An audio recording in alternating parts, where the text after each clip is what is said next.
मेरे साईं मेरे साईं मेरे साईं मेरे साईं मेरे साईं मेरे साईं मेरे साईं मेरे साईं। तुम ही मेरी माता, तुम ही मेरे पिता हो, तुम ही मेरी माता, तुम ही मेरे पिता हो, तुम ही बंधु मेरे, तुम ही मेरे सखा हो, तुम ही बंधु मेरे, तुम ही मेरे सखा हो। नहीं कोई है दूजा, नहीं कोई है दूजा, तेरे सिवा जीवन में। मेरे साईं मेरे साईं, तेरी मूरत रहे मन में। मेरे साईं मेरे साईं, तेरी मूरत रहे मन में। मेरे साईं मेरे साईं मेरे साईं मेरे साईं मेरे साईं मेरे साईं मेरे साईं मेरे साईं मेरे साईं मेरे साईं मेरे साईं मेरे साईं मेरे साईं मेरे साईं मेरे साईं। नमस्कार मेरे प्यारे भाइयों, मेरे परम पिता परमात्मा के प्यारे जीव हंसों, मैं बंदी छोड़ से यही अरदास करता हूं कि आप सब मेरे भाइयों का इतना विवेक बढ़ जाए कि मेरी कही एक एक बात को अच्छी तरह विचार करके, समझ के, बूझ के सत्य सत्य का निर्णय कर पाओ। मैं बस यही अरदास करता हूं मालिक से, यही अरदास करता हूं बंदी छोड़ से। तो मेरे भाइयों, आज जो हम वाणी लेने जा रहे हैं, ये बहुत इंपॉर्टेंट वाणी है हर उस सत्संगी के लिए जो किसी भी गुरु से नाम दीक्षा लेके भक्ति कर रहा है। किसी भी गुरु के पास कोई भी नाम लेके भक्ति कर रहा है, उसके लिए ये वाणी बहुत इंपॉर्टेंट है, क्योंकि इस वाणी के माध्यम से उसने अपने जीवन को कैसे ढालना है, एक भगत के जीवन में क्या होना चाहिए और क्या नहीं होना चाहिए, इस वाणी के माध्यम से आपको हर चीज समझ में आएगी। बहुत इंपॉर्टेंट वाणी है, इसलिए पूरे विवेक के द्वारा इस वाणी को समझना है और अपना हित और अहित दोनों पे विचार करना है कि हमारा हित कहां है और हमारा अहित कहां है। क्योंकि ये दुनिया है मेरे भाई, ये दुनिया जीने नहीं देती, ये कुछ ना कुछ अड़ंगा लेके बैठी ही रहती है तुम्हारे जीवन में अड़ंगे डालने के लिए। लेकिन ये तुम्हारे ऊपर निर्भर करता है कि तुम इस दुनिया के जाल में फंसोगे या नहीं, क्योंकि सारे फैसले तुमने करने हैं। तुम्हारे द्वारा ही तुम्हारा कल्याण और तुम्हारा नाश होता है। तुम ही हो जो अपना भला भी कर सकते हो, अपना बुरा भी कर सकते हो। ये ब्रह्मा जी की कलम तुम्हारे ही हाथ में है। अपना चाहे अच्छा लिख लो, चाहे अपने लिए गड्ढे खोद लो, ये सब तुम्हारे ही हाथ में है। तो आज की जो वाणी बताई जा रही है, इस पे पूरा विचार करना है और एक एक बात को अच्छी तरह समझना है, क्योंकि अब आप सत्संग से जुड़ रहे हैं। आपको पता होना चाहिए कि सत्संग से जुड़ने के बाद भी, नाम दीक्षा लेने के बाद भी आपने क्या करना है और क्या नहीं करना है, किन बातों पे ध्यान देना है, किन बातों पे बिल्कुल ध्यान नहीं देना है। क्योंकि नाम दीक्षा का मकसद होता है सूरत को स्थिर करना। नाम दीक्षा ली ही इसीलिए जाती है कि हम अपनी सूरत को मालिक के चरणों में स्थिर कर सकें, ना कि नाम दीक्षा इसलिए ली जाती है कि आपके पासपोर्ट पे ठप्पा लग गया है, अब आपकी मुक्ति होनी ही होनी है। ऐसा नहीं होता भाई। सारा खेल सूरत का है। अगर सूरत संसार में फंस गई तो भाई मालिक से दूर है, और अगर सूरत स्थिर हो गई तो मालिक दूर नहीं है। इसीलिए साहिब ने बोला, अरे सूरत फंसी संसार में, ता से पड़ गई दूर, सूरत बांध स्थिर करो, आठों पहर हुजूर। अब ये कैसे स्थिर करनी है, क्या करना है, ये तो भेदी गुरु बता देगा, लेकिन स्थिर करना तो आपने है। स्थिर कैसे होती है और अस्थिर कैसे होती है, इस पे विचार करना है।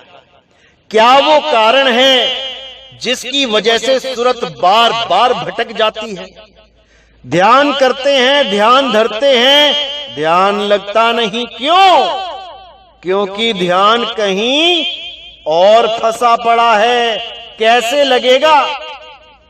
डॉक्टर ने कह दिया किडनी फेल है, 1000 रुपए की डिश खा लो, लेकिन ध्यान किडनी में है, डिश का स्वाद ही नहीं आएगा। अब करना क्या है? अब जो इस भजन में बताया जा रहा है वो करना है, और पूरी लगन से करना है। पूरा विचार करके इस भजन को अपने जीवन में अपना लेना है। इस भजन के द्वारा आपकी 99% दुविधाएं खत्म हो जाएंगी। अब मात्र 1% जो बची वो आपके हाथ में है कि आपने अमल करना है कि नहीं करना है। अगर आपने इस भजन पे अमल कर लिया तो सारी दुविधाएं खत्म, 100% काम खत्म। और अगर आप इस पे अमल नहीं कर पाए तो मेरे भाई अब भटकने के अलावा और कोई रास्ता नहीं है। ऐसे ही भटकते रहोगे, जन्मों जन्मों तक भटकते रहोगे। इसलिए कबीर साहब की इस वाणी पे पूरा विचार करना है। तो आइए सुनते हैं क्या कहती है वाणी। मन की तरंग मार लो, बस हो गया भजन, आदत बुरी सुधार लो, बस हो गया भजन। आए हो तुम कहां से, जाना तुम्हें कहां है, इतना ही विचार लो, बस हो गया भजन। मन की तरंग मार लो, बस हो गया भजन। पूरी गहराई से समझना है। मात्र 2 लाइनें हैं, लेकिन इसके पीछे इतना बड़ा कारण है कि लोगों का भजन नहीं बन पाता। नाम दीक्षा लेते हैं लेकिन भजन ही नहीं बन पाता। फिर कहते हैं कि कुछ होता ही नहीं है। 1 साल हो गया, 2 साल हो गए, 10 साल हो गए, कुछ होता ही नहीं, कुछ बनता ही नहीं। तो वाणी क्या समझा रही है? मन की तरंग मार लो, बस हो गया भजन। आदत बुरी सुधार लो, बस हो गया भजन। जितनी भी ये गंदी आदतें हैं उसको पहले कंट्रोल करो। मीट खाते हो, मीट छोड़ो। दारू पीते हो, दारू छोड़ो। बीड़ी, सिगरेट, जर्दा, तंबाकू, गांजा, भांग, अफीम, कुछ भी नशीली चीजें हैं उसको छोड़ो। उसके बाद सूरत को स्थिर करना सीखो। अब छोटी सी बीड़ी तुम्हारी सूरत को भगा भगा के गलियों में, दुकानों पे धक्के खिलवा रही है, तो भजन क्या बनेगा? तो सूरत कैसे स्थिर होगी? इसीलिए बोला कि मन की तरंग मार लो बस हो गया भजन, आदत बुरी सुधार लो बस हो गया भजन। ये मन 10 बार बोल दे दिन में कि आज दारू पीते हैं, नहीं पीना। बार बार बोले बीड़ी पीनी है, नहीं पीनी। बार बार बोले गांजा पीना है, नहीं पीना। फिर देखो क्या होता है। एक दिन परेशान होगा, दूसरे दिन परेशान होगा, तीसरे दिन होगा, धीरे धीरे धीरे धीरे स्थिर होने लग जाएगा। धीरे धीरे सूरत स्थिर होने लग जाएगी, मन का साथ छोड़ देगी और फिर सूरत शब्द में स्थिर होना शुरू हो जाएगी। तो कहते हैं मन की तरंग मार लो बस हो गया भजन, आदत बुरी सुधार लो बस हो गया भजन। आए हो तुम कहां से, जाना तुम्हें कहां है, इतना बस विचार लो, हो गया भजन। तुम इस देही में आए कहां से हो और देही छोड़ के कहां जाओगे, तुम इस पे विचार कर लो, बस हो गया भजन। कहां परमात्मा को ढूंढने के लिए बाहर भटक रहे हो, कहां गलियों गलियों में, नदियों नालों में ढूंढ रहे हो, कहां बन बन में ढूंढ रहे हो। अरे भाई, वो तुम्हारी आत्मा में विराजमान है, वो तुम्हारे घट में है और तुम उसे बाहर ढूंढते हो। वो ऐसे कभी नहीं मिलने वाला। उसको खोजना है तो पहले खुद की खोज करो। खुद को जानो मैं क्या हूं। क्या मैं 5 तत्वों का शरीर हूं? बिल्कुल नहीं। जब तक मैं खुद को नहीं जान पाया तब तक मैं परमात्मा को नहीं जान पाऊंगा, क्योंकि मेरा परमात्मा मेरी आत्मा में वास करता है। अरे तेरा साईं तुझ में है, जाग सके तो जाग। तेरे शरीर में नहीं है, तेरी आत्मा में है। पहले आत्मा का ज्ञान पकड़ो, आत्म ज्ञान को जानो, आत्म ज्ञान को पहचानो, तब जाके उस मालिक का दीदार होगा। इससे कोई फर्क नहीं पड़ता कि आप हिंदू हो, आप मुसलमान हो, आप सिख हो, आप ईसाई हो। अरे भाई, जो हड्डी हिंदू में है वही हड्डी मुसलमान में है, जो खून हिंदू में है वही मुसलमान सिख ईसाई में है। जो 5 तत्वों का शरीर हिंदू ने लिया है वही 5 तत्वों का मुसलमान सिख ईसाई लेके बैठे हैं। लेकिन इन सब में से कोई भी शरीर नहीं है। शरीर तो एक रथ है और उस रथ को चलाने वाला ये जीवात्मा है। इसी को गीता में शर पुरुष और अक्षर पुरुष कह के बयान किया गया है कि हे अर्जुन, इस संसार में 2 प्रकार के पुरुष हैं, एक शर और एक अक्षर। शर पुरुष तो सबके शरीरों को मानो जो नाशवान हैं, और अक्षर अविनाशी उस जीव को मानो जो इन रथों का, जो इन शरीरों का स्वामी है। यही ओम और सोहम कहलाते हैं। इसी को गरीबदास जी ने बोला है, ओहम काया मरमर जाए, सोहंग फिर गोता खाए। ये काया जब छूटती है तो जीव को समझ नहीं आता कि अब क्या किया जाए, क्योंकि वो अपने स्वरूप को ना जानकर अपने आप को शरीर मान बैठता है। और जब शरीर मानता है तो शरीर खत्म होने का भय भी होता है, क्योंकि जीव अवस्था में भय खत्म हो ही नहीं सकता। जीव अमर अविनाशी है लेकिन भय में रहता है, निर्भय नहीं है। इसीलिए साहिब ने बोला, जीव सोई जो जुग जुग जीवे, उत्पत परलय माही, देह धरे भर में 84, निर्भय कब हूं नाही। अब इसको निर्भय पद में लाने के लिए क्या करना है?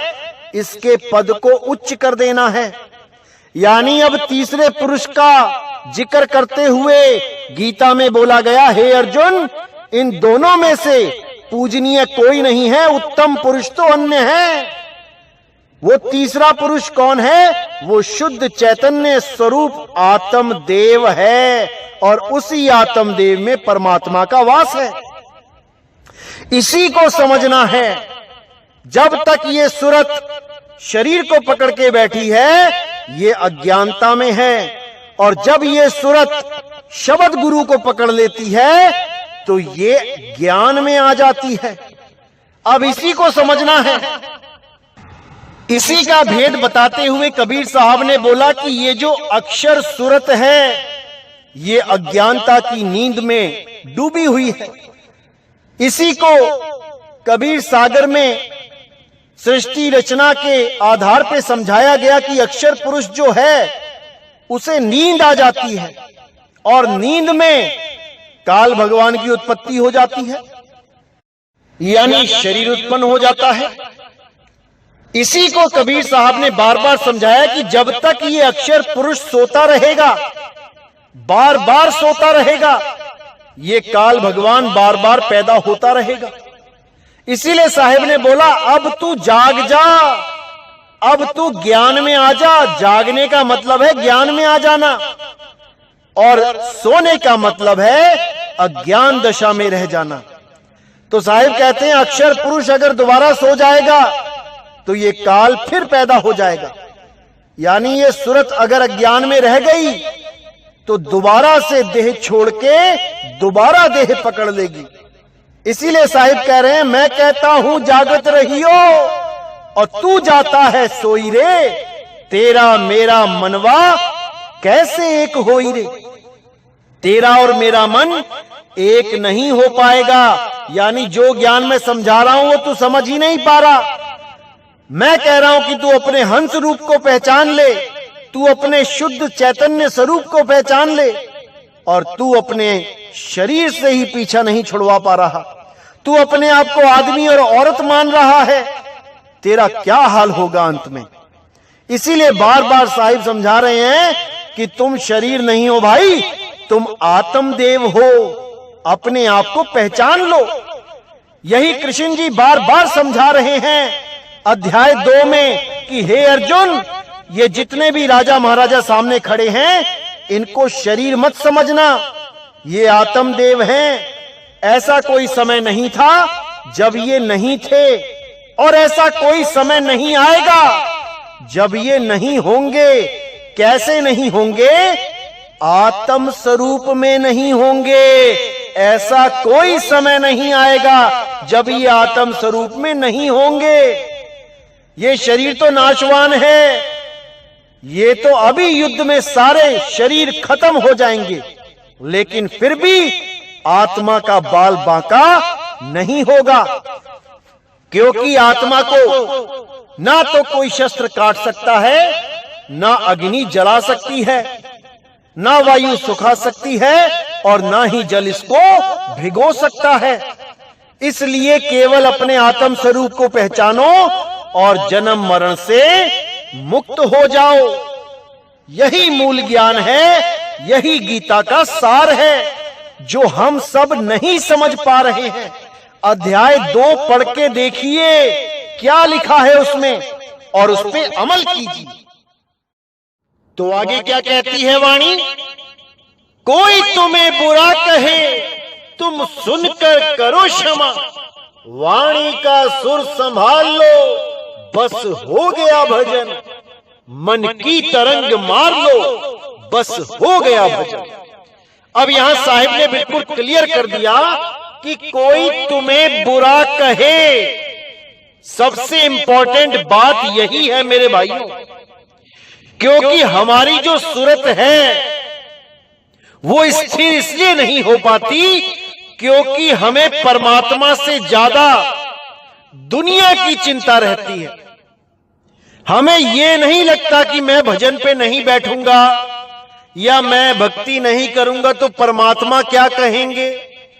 हमें इससे ज्यादा फर्क पड़ता है कि हमारे बारे में दुनिया ने क्या कह दिया। हाय किसी ने मुझे कहीं गाली तो नहीं दे दी, हाय किसी ने मेरी कहीं बेइज्जती तो नहीं कर दी, हाय किसी ने मेरे लिए कहीं कुछ गलत तो नहीं बोल दिया, मेरी इज्जत का क्या बनेगा। ऐसे जो विचार मन में आते हैं, यही तुम्हारी सूरत को टिकने नहीं देते। साहिब कह रहे, कोई तुम्हें बुरा कहे, तुम सुनकर करो क्षमा। एक सत्संगी का जीवन कैसा होना चाहिए? अगर कोई उसके बारे में झूठ सच बोल भी देता है, खुंदक में आके या मानो गुस्से में आके अगर किसी ने तुम्हारे बारे में बुरा बोल भी दिया, तो तुम्हारा क्या चला गया? क्या बुरा हो गया तुम्हारा? अरे 52 अक्षर ही हैं। जब वो तुम्हारी तारीफ कर रहा था, तब तुम्हारा मन खुश हो रहा था, और जब उसी आदमी ने तुम्हें 4 बातें सुना दी, तो तुम्हारा मन दुखी हो गया। इसका मतलब कि तुम अभी मन से ऊपर उठे ही नहीं हो। अभी तुम्हें सुख और दुख यानी मन के नीचे की अवस्थाएं विचलित कर रही हैं। अभी तुम आत्मज्ञान की ABCD भी कवर नहीं कर पाए और बातें कर रहे हैं बड़ी बड़ी। तो इसीलिए साहिब ने कहा कि अगर कोई तुम्हें गलत बोल भी रहा है, तो तुम उसको क्षमा कर दो, क्योंकि क्षमा से बड़ा इस दुनिया में और कुछ नहीं है। जो सबसे बड़ा दान है वो क्षमा दान है। अगर आप किसी को क्षमा करोगे, तभी मालिक आपको क्षमा करेंगे। अरे आपने कितने पाप किए हैं, आपने कितने लोगों का दिल दुखाया है, अगर गिनने में आ जाओगे तो पूरा जीवन निकल जाएगा। और अगर तुम किसी एक को भी क्षमा नहीं कर सकते, तो ये आस मत लगाना कि परमात्मा तुम्हें क्षमा करेगा। तुम्हें भी सारा हिसाब देना पड़ेगा। इसलिए मेरे भाइयों, अगर आपको कोई कुछ गलत बोल भी देता है, तो आप उसको सुनकर क्षमा कर दो। आप उससे बहस मत करो, आप उसको पलट के जवाब मत दो। अरे आवत गाली एक है, उल्टत होए अनेक, कहे कबीर नहीं उल्टिए, वो रही एक की एक सच्चे संत की, एक सच्चे भगत की ये निशानी है कि वो कभी भी अपने निंदकों की पलट के बुराई नहीं करता। वो निंदक को प्रेम करता है। अरे निंदक नियरे राखिए, आंगन कुटी छवाए, बिन साबुन पानी बिना निर्मल करे सुहाए।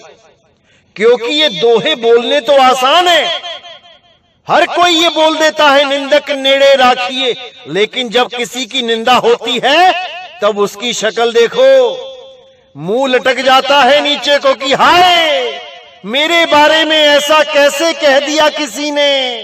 क्यों? क्योंकि वो अभी मन की गुलामी से ऊपर नहीं उठ पाया है।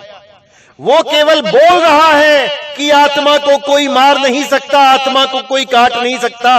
अरे भाई, आत्मा को कोई दुखी भी नहीं कर सकता, आत्मा का कोई अपमान भी नहीं कर सकता, आत्मा को कोई जलील भी नहीं कर सकता।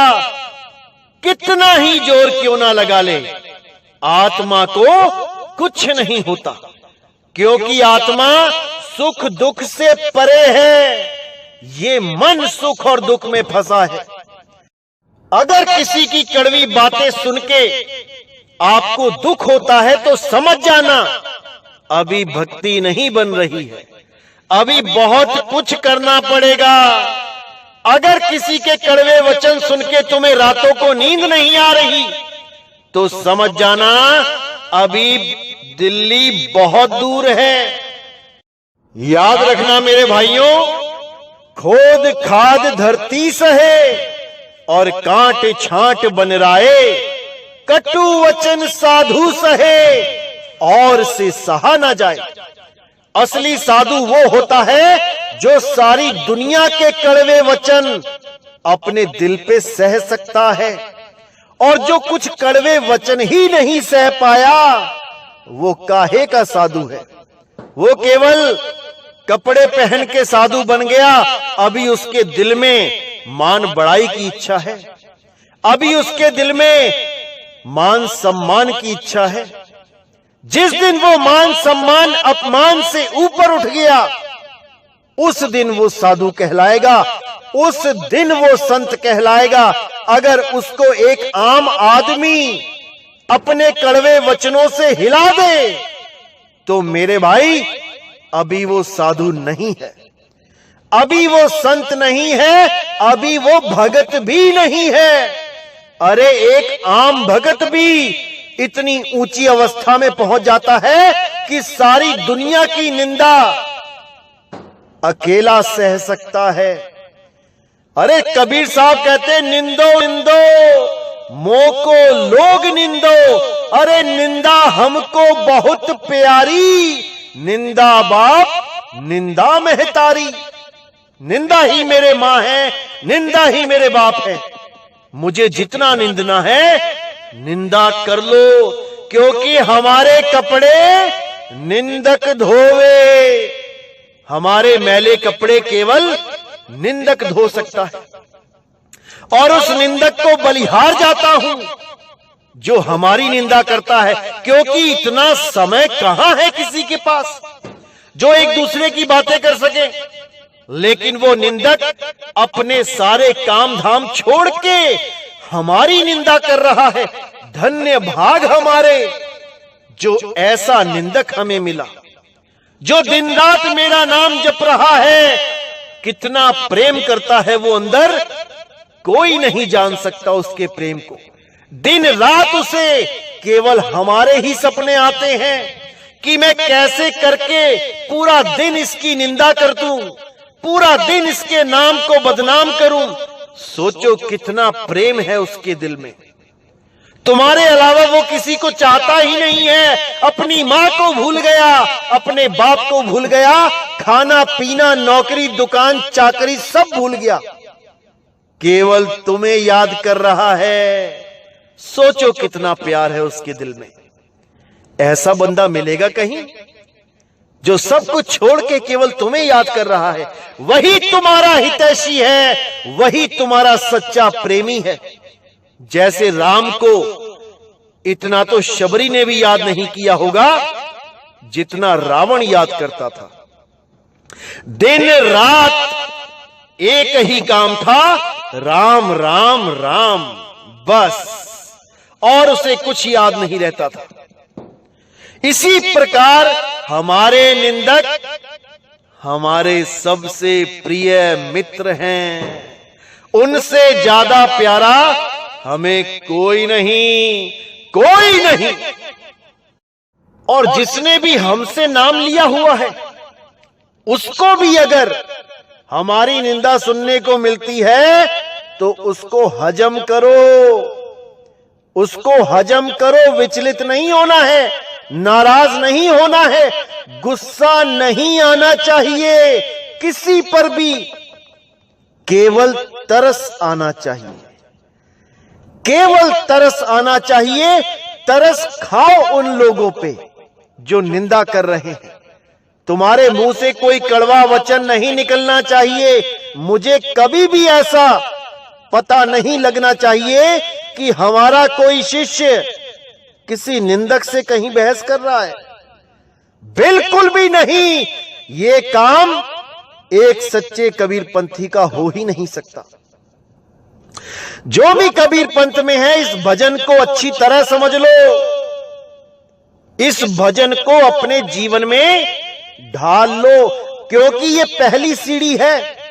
अगर इतना भी तुम नहीं कर पाए तो मेरे भाई आगे भक्ति बन ही नहीं पाएगी। क्योंकि जैसे ही तुम सूरत को स्थिर करना शुरू करोगे, कोई ना कोई काल का दूत आके तुम्हें एक गाली दे देगा और तुम्हारी सारी भक्ति जीरो। क्योंकि तुम्हें ज्यादा परेशानी इसमें है कि मुझे गलत क्यों बोल दिया, इसमें परेशानी नहीं है कि मुझे परमात्मा क्यों नहीं मिल रहा, वो सब भूल जाओगे। अब इस पे दिमाग चला जाएगा पूरा दिन कि मुझे गलत कैसे बोल दिया, मेरे गुरु को गलत कैसे बोल दिया। अरे किसी का मुंह कोई नहीं पकड़ सकता, जो बोल रहा है बोलने दो। तुम केवल अटल होके अपनी सूरत को अपने शब्द गुरु में लीन रखो। यही तुम्हारा मकसद है। तुम्हारा मकसद यहां पर किसी को गलत साबित करना नहीं है। तुम्हारा मकसद यहां पर किसी से बहस में जीतना नहीं है। तुम्हारा मकसद केवल और केवल परमपिता परमात्मा की साधना करना है। केवल परमात्मा को पाना तुम्हारा मकसद है। यहां पे झगड़े करने नहीं आए हो तुम। अरे किसी ने किसी को कुछ बोल दिया, मुझे ही किसी ने कुछ गलत बोल दिया, तो शांत रहो। शांति में ही शांति है। एक चुप 100 सुख। अगर तुम पलट के जवाब दोगे तो वहां से 1 के 4 जवाब आएंगे, फिर तुम 4 के 16 करोगे, वहां 16 से 16,000 आ जाएंगे और तुम इसी रासलीला में उलझ जाओगे। इसलिए मेरे भाई, जो कोई बोलता है उसे बोलने दो और तुम वो करो जो यहां करने आए हो। इसीलिए साहिब ने बोला, कोई तुम्हें बुरा कहे तुम सुनकर करो क्षमा, वाणी का सुर संभाल लो, बस हो गया भजन। वाणी का सुर संभाल लो यानी अपनी आवाज पे कंट्रोल रखना। कोई ऐसा वचन मत बोल देना कि निंदक को दुख लग जाए, क्योंकि निंदक के भी हृदय में परमात्मा है। उसकी आत्मा में भी परमात्मा है। उसको भी अगर आपने दुखी किया तो समझ लो परमात्मा को दुखी कर दिया। इसलिए किसी को दुखी नहीं करना। अपने लक्ष्य पे, अपने मकसद पे फोकस रखना है। जो आप करने आए हो बस वही करते जाओ। कौन क्या कह रहा है छोड़ दो। नहीं अच्छा लग रहा मत सुनो। अगर सुन भी रहे हो तो देखो कि इसको सुनकर भी मैं स्थिर रह पा रहा हूं कि नहीं। ये तो सबसे बढ़िया मीटर मिल गया तुम्हें। गुरु की निंदा सुन रहे हो, कोई बात नहीं, सुनो, लेकिन अपने मन को देखो कि विचलित तो नहीं हो रहा। तुम्हें क्रोध तो नहीं आ रहा उसके ऊपर जो तुम्हारे गुरु के बारे में गलत बोल रहा है। बिल्कुल नहीं आना चाहिए। अगर आ रहा है इसका मतलब अभी तुम में बहुत कमी है। अभी बहुत कुछ करना पड़ेगा तुम्हें इस मन को स्थिर करने के लिए। तो आगे साहिब क्या कह रहे हैं, अच्छी तरह समझ लो और इसे जीवन में धारण कर लो। क्योंकि मेरे भाइयों, ये जितने भी विरोधी हैं ये सब हमारे लिए ही तो काम कर रहे हैं। ये सब परमात्मा के प्रचार में ही तो लगे हुए हैं। पूरा दिन नितिन नितिन नितिन करते हैं और बिना दिहाड़ी लिए, बिना पैसा लिए पूरा दिन मेरा नाम लेके प्रचार करते हैं। आप यकीन नहीं करोगे, हजारों फोन आते हैं मुझे, हजारों, और बोलते हैं कि आपका सत्संग सुन के हमारे तो रोंगटे खड़े हो जाते हैं। आपका सत्संग सुन के हमारा जीव जाग गया, हमें सत्य असत्य का पता लग गया। हमें गीता का ज्ञान आज तक सुनते सुनते कई साल हो गए थे, लेकिन अब जाके समझ में आया कि हमें गीता क्या कह रही है। हमें गुरु ग्रंथ साहब का ज्ञान अब समझ में आया, बाइबल अब समझ में आ रही है, कबीर साहब की वाणियां अब समझ में आ रही हैं। और जब मैं इनसे पूछता हूं, भाई तुम्हें ये सत्संग किसने भेजे, क्या कोई तुम्हारा रिश्तेदार है जिसने यहां नाम लिया हुआ है हमारे यहां से, उसने भेजे, या कोई तुम्हारा मित्र है, तो वो कहते हैं अरे नहीं भाई ऐसा कुछ नहीं है, हमने तो फेसबुक और व्हाट्सएप पे और यूट्यूब पे आपके नाम के आगे गंदी गंदी गालियां उल जलूल लिखा हुआ देखा और बहुत से लोग आपके खिलाफ बोल रहे हैं। तो हमें लगा कि आखिर ये कौन है, किसको इतना बुरा बोला जा रहा है, आखिर क्या कर दिया इस भाई ने। तो हमने जब आपके बारे में सर्च किया, यूट्यूब पे सत्संग मिले और जब वो सुनने शुरू किए, तब हम सिर पे हाथ रख के बैठ गए कि अरे भाई इसको गालियां दी जा रही हैं, जिसने इस मनुष्य चोले का भेद खोल दिया, जिसने इस मनुष्य चोले का असली लक्ष्य सारे समाज में रख दिया। सारे गुरुओं ने सबको उलझा के रखा था और इस अकेले ने सबको सुलझा के रख दिया। उसके खिलाफ इतनी गालियां, इतना बुरा बोला जा रहा है उसको। तो वो भी कहते हैं कि अब हमें यकीन हो गया कि उस जमाने में संतों के साथ कैसा व्यवहार होता होगा। उन संतों को जहर तक पिलाया गया, उन संतों को सूलियों पे चढ़ाया गया, उन संतों की गर्दनें तक काट दी, क्योंकि वो सत्य बोलते थे, क्योंकि उन्होंने सत्य का डंका बजाया, उन्होंने पाखंडवाद को मिटाया। इसीलिए आपका भी इतना विरोध होता है। लेकिन हमें इन लोगों से फायदा हो गया, क्योंकि हम आपके साथ जुड़ गए। अब ये क्या बोलते हैं, क्या कहते हैं, उससे हमें कोई मतलब नहीं। हमें जो इस मनुष्य चोले में चाहिए था, हमें मिल गया। तो एक भाई है, ऐसी तो हजारों ऑडियो आती है, लेकिन इस भाई की ऑडियो में चलाना चाहूंगा। आप सुनिए क्या कहता है ये भाई। साहिब गोविंदगी सर, मैंने आपके खिलाफ एक वीडियो देखा, वो आपको पाखंडी कह रहा है सर। मेरे को उस पर तरस आ रहा है साहिब, उसको सदबुद्धि दे। सतनाम सत साहिब।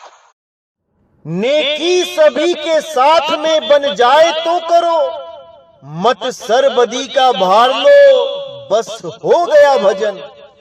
इतना ही विचार लो, बस हो गया भजन। मन की तरंग मार लो, बस हो गया भजन। यानी अगर तुम किसी के साथ नेकी नहीं कर सकते तो भाई बदी भी मत करो। अगर तुम किसी का भला नहीं कर सकते तो बुरा भी मत करो।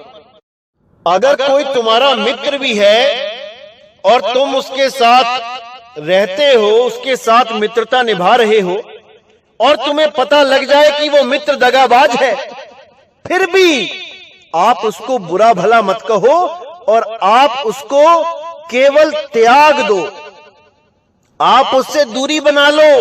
उसको ना तो कुछ बुरा कहना है और ना ही किसी और को कहने देना है, क्योंकि आपको पता लग गया कि वो आपका सगा नहीं है, आपका मित्र नहीं है। तो आप उससे केवल किनारा कर लो। किनारा करने में ही भलाई है, ना कि उसका दिल दुखाओ, उसको गलत बोलो, क्योंकि किसी का भी दिल दुखाने का हक आपको किसी ने नहीं दिया। परमात्मा चाहते हैं कि मेरे सारे बच्चे अपने एक साथ रहें, बिना धर्म जात पात के भेद के इस दुनिया में शांति से रहें और भक्ति करके सदा सदा के लिए मुक्त हो जाएं। परमात्मा तो हमेशा से ही यही कहते आए हैं, कबीर खड़े बाजार में सबकी चाहें खैर, और ना काहू से दोस्ती ना काहू से बैर। अगर दोस्ती रखनी है तो रखो, अगर दोस्ती नहीं रखनी है तो बैर भी मत रखो। कोई जरूरी नहीं कि सारे दोस्ती रहे तुम्हारे या सारे दुश्मनी बने तुम्हारे। अपने काम से काम रखो।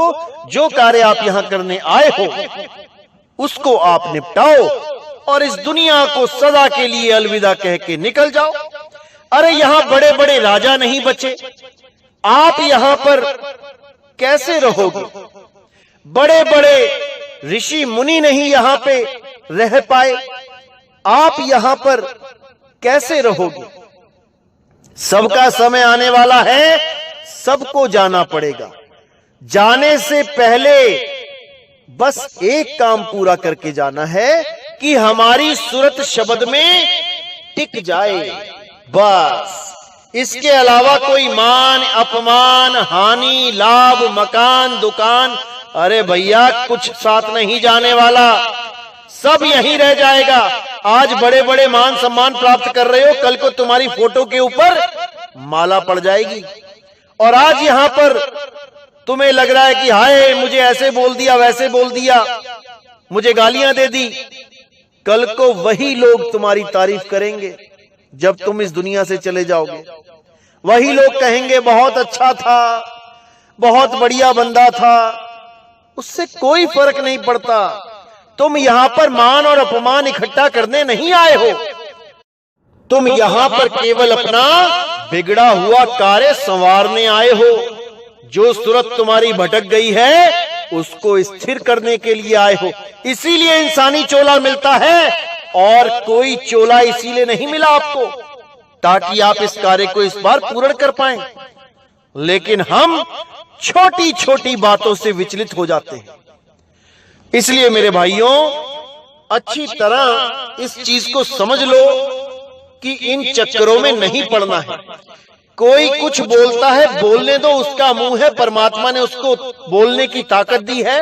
वो अच्छा बोल रहा है या बुरा बोल रहा है, वो सच बोल रहा है या वो अपने मन की भड़ास निकाल रहा है, झूठ बोल रहा है, बिना सबूतों के बात कर रहा है, करने दो। तुम्हें कोई फर्क नहीं पड़ना चाहिए। तुम केवल भक्ति करो, अपने मालिक को याद करो, बाकी सब उस परमात्मा पे छोड़ दो। वो बद्दी छोड़ है, वो जानी जान है, वो सब जानता है। तो आगे क्या कहती है वाणी? सिद्धांत साफ साफ सदगुरु कबीर का, निज हंस रूप धार लो, बस हो गया भजन, मन की तरंग मार लो, बस हो गया भजन। यानी यहां पे बिल्कुल साफ क्लियर कर दिया मालिक ने कि हमारा एक ही सिद्धांत है इंसानी चोले का, कि अपने निज हंस स्वरूप को धारण कर लो। जो शरीर तुमने धारण कर लिया है वो ही तुम्हारी भूल है। अब इस भूल को हमने ठीक करना है। कैसे कर पाएंगे? जब हम अपने निज स्वरूप को प्राप्त कर पाएंगे। और निज स्वरूप को प्राप्त करने के लिए हमें एक भेदी गुरु की जरूरत पड़ती है, जो हमें हमारा ही भेद बताता है कि क्या है हमारा निज स्वरूप और क्या है हमारा देह स्वरूप। क्योंकि देह स्वरूप को जब तक आप अपना स्वरूप मानोगे, मुक्ति कभी नहीं मिल सकती।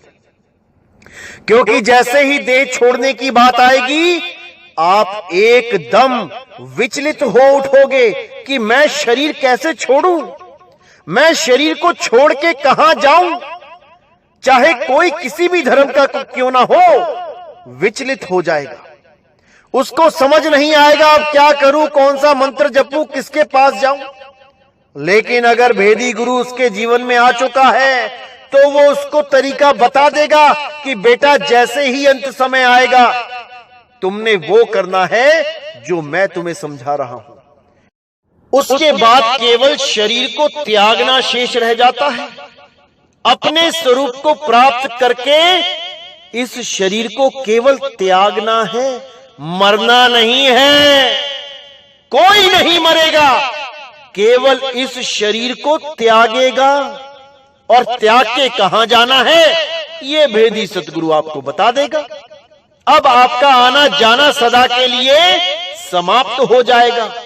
साहिब कहते हैं, अरे कहां से आया कहां जाएगा, खबर करो अपने तन की। अरे सतगुरु मिले तो भेद बतावे, खुल जावे अंतर खिड़की। वो ज्ञान रूपी चक्षु खुल जाएगा और तुम्हें समझ में आ जाएगा कि मैंने कहां जाना है। और उसके बाद कोई भी शरीर धारण करने की आवश्यकता ही नहीं रह जाएगी। क्योंकि उसके बाद ना कहीं आना ना कहीं जाना, आपे में आप समाना। और कैसे समाओगे? विहंगम चाल से। अब ऐसे भी कई अज्ञानी जीव हैं जो ये बोलते हैं कि नितिन दास कहता है ना कहीं आना ना कहीं जाना, आपे में आप समाना, और फिर पक्षी की तरह उड़ा भी देता है विहंगम चाल से। पक्षी तो उड़ के चला गया। अरे मेरे भाई, पक्षी तो पहले ही उड़ के गलत जगह बैठा हुआ है। इसको यहां से उड़ाना है जहां पर ये बैठ गया है, और कहां पहुंचाना है? जहां पे उसका निज स्वरूप है। जैसे तुम शीशे के सामने खड़े हो और तुम्हारी सूरत शीशे में है। अब शीशे से हटा के विहंगम चाल से तुम्हें तुम तक ही पहुंचाना है। तो शीशे से हटके तो खुद तक आना ही पड़ेगा, या शीशे में ही रह जाना है। इसको नहीं कहेंगे ना कहीं आना ना कहीं जाना। जा तो तुम चुके हो, अब तुम्हें वापस तुम्हारे स्वरूप तक लेके आना है।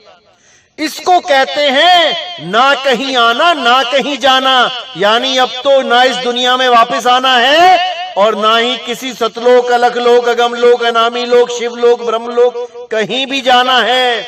अब ना कहीं आना ना कहीं जाना और रूप में रूप समाना। अपने ही स्वरूप में, अपने हंस स्वरूप में हमने समा जाना है।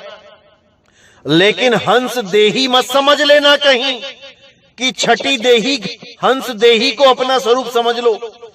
इसके ऊपर भी अभी सत्संग करूंगा मैं, क्योंकि बहुत से लोग हंस देही को अपना स्वरूप मान लेते हैं, जबकि कबीर साहब ने हंस देही का भी खंडन किया हुआ है, क्योंकि वो भी देही है, विदेही नहीं है। तो मेरे भाइयों, अच्छी तरह समझना है, ये भजन बहुत इंपॉर्टेंट है मालिक का, ये वाणी बहुत जरूरी है। इसको अपने जीवन में उतार लो, अपना लो इसको, इसकी चादर बना के ओढ़ लो, तभी तुम्हारे जीव का कल्याण होगा, तभी तुम्हारा आत्म कल्याण होगा। तो मेरे भाइयों, हर चीज को गहराई से समझना है और अपने आप को स्थिर रखना है सदा सदा के लिए। तो उम्मीद करता हूं कि मेरी बात आप समझ गए होंगे मैं क्या कहना चाह रहा हूं। अच्छी तरह समझ लो, विरोधी आएंगे, बहुत कुछ बोलेंगे, क्योंकि अब सत्य प्रकट हो चुका है। अब इस सत्य को आपने परखना है और सत्य से जुड़ना है। बाकी कौन क्या बोलता है, इससे आपको 1% भी फर्क नहीं पड़ना चाहिए। तब तो आप भक्ति कर सकते हो, वरना आपके बस की बात नहीं है कि आप यहां से मुक्त हो पाओ। अरे कबीर साहब ने 52 कसनियां दी हैं, आपको 52 अक्षरों की कसनी देनी पड़ेगी, 52 अक्षरों को सहना पड़ेगा, नहीं तो मन ऐसे ही विचलित होता रहेगा। कई लोग फोन करते हैं, जी पहले बहुत अच्छा ध्यान लग रहा था, अब ध्यान नहीं लग रहा। तो मैं पहले यही बात पूछता हूं, क्या भाई घर में किसी का कोई झगड़ा हो गया, या घर में कोई ऐसी विपत्ति आ गई, या कोई परेशानी आ गई, कोई बीमार हो गया या ऐसा कुछ? तो कहती हैं, कुछ लेडीज कहती हैं, हाँ हमारी सास से अनबन हो गई, सासू माँ हमें टोकती रहती है, हमें कुछ ना कुछ नोक झोंक करती रहती है, उसकी बातें हमसे सहन नहीं होती हैं। अरे भाई, अगर उसकी बातें ही नहीं तुम सहन कर पा रहे हो तो तुम भक्ति क्या करोगे? तुम अपनी सास की बात सहन नहीं कर पा रहे हो, जिसने तुम्हें अपना लड़का दिया, अपना घर दिया, और मरने के बाद अपनी जमीन जायदाद, अपने गहने भी तुम्हारे लिए छोड़ जाएगी। तुम उस सास की बात नहीं सह पा रहे हो, तो तुम दुनिया की बातें कैसे सहोगे जो तुम्हें चवन्नी भी नहीं देगी? दुनिया तुम्हें चवन्नी भी नहीं देगी और तुम्हारी खाल खींच लेगी बातें सुना सुना के। तब तुम कैसे सहन करोगे जो तुम्हें अपने घर में ही थोड़ी सी बातें सुन के विचलित हो जाते हो? हर चीज को सहो, बातों को सहो। कोई ताना मार रहा है, सहो। हाँ, कोई अत्याचार कर रहा है, वो मत सहो। कोई तुम्हें शारीरिक कष्ट दे रहा है, वो मत सहो। अगर तुम सच में भगत बनना चाहते हो तो तुम्हें 52 अक्षरों की कसनी देनी पड़ेगी। चाहे एक कान से सुन लो मेरे भाई, चाहे दूसरे कान से सुन लो। लोगों की गालियां सहो, लेकिन तुम्हारे मुंह से एक भी गलत शब्द नहीं निकलना चाहिए। उस आदमी के बारे में तुम्हें कुछ नहीं बोलना है जो तुम्हें गलत बोल रहा है। फिर देखो कि तुम्हारे मन में कैसी स्थिरता आती है, फिर देखो कि कैसा भजन बनता है, फिर देखो कि दुनिया की परवाह कैसे तुम्हारे दिमाग से निकलती है और एक मालिक के साथ कैसे जुड़ते हो। तब तुम्हें जीवन में आनंद आएगा, तब तुम समझ पाओगे कि भक्ति क्या होती है। अभी केवल बातों की भक्ति है कि मैंने नाम ले लिया, मैं भगत बन गया। अरे परीक्षा तो अभी शुरू हुई है मेरे भाई, अभी तो परीक्षाएं बहुत सी देनी है, देखते जाओ क्या क्या होता है। तो आज का सत्संग मैं यही समाप्त करता हूं और उम्मीद करता हूं कि आप इस भजन को बार बार सुने और अपने जीवन में उतार लें। तो इसी के साथ मैं आज का सत्संग समाप्त करता हूं। बोलिए सतगुरु बंदी छोड़ वैराग साहिब की जय। बोलिए सतगुरु बंदी छोड़ मदन साहिब की जय। बोलिए सतगुरु बंदी छोड़ मेरे सतगुरु सत्य कबीर साहिब की सदा ही जय हो, सदा ही जय हो। मेरे मालिक की साहिब बंदगी सत न